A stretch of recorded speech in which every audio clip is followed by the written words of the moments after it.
So, I'm trying to understand why negative book reviews are so popular on TikTok. And my first question is, have you ever written a book?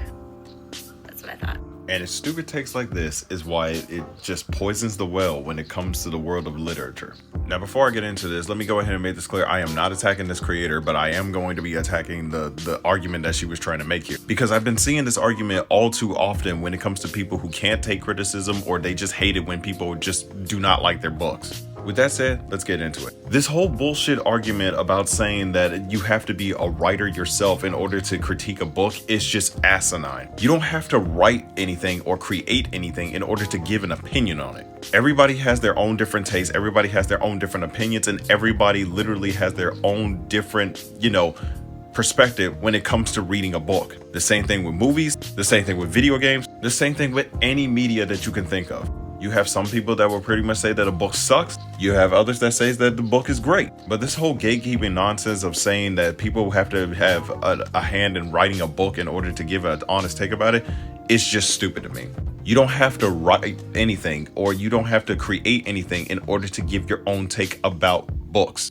I've literally been reviewing books and comics for 3 years now. And during that time, I came up with these rules of criticism that I created for myself, but I'm hoping that it will help everybody else. When it comes to criticism, you have a couple of options. Option A is that you listen to the criticism if you think that the criticism can help you better your work. Option B is that you can ignore the criticism if you don't think it's going to help, or if it doesn't give you anything to work with. And then there's option R, where you can respond to the criticism if the person making it doesn't really understand where you were going with what you were creating, or they just want to use it to poison the well. You never want to go with option C, which is censorship. Whether it's shutting down somebody's critique about the book that you've written, whether it's attacking the person who's making the critique, or when it comes to your snarky ass comment, it feels like you're just trying to shut down the conversation. And I really admit, there are people out there that will literally sit there and will hate on a book just because everybody else is doing it and starts a bandwagon. People still do that with comic book characters. If you're the type of person that will hate on something just to hate on it, and if you haven't picked up the book and read it yourself, or if you're just regurgitating the same thing that everybody else has said, you're pretty much a lemming at that point.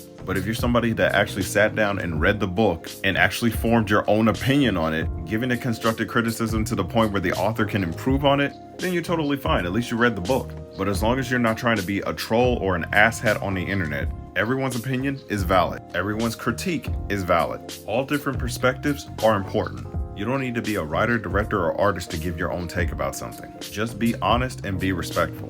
And if y'all are upset that people are not liking your books, then improve on your craft. That's it.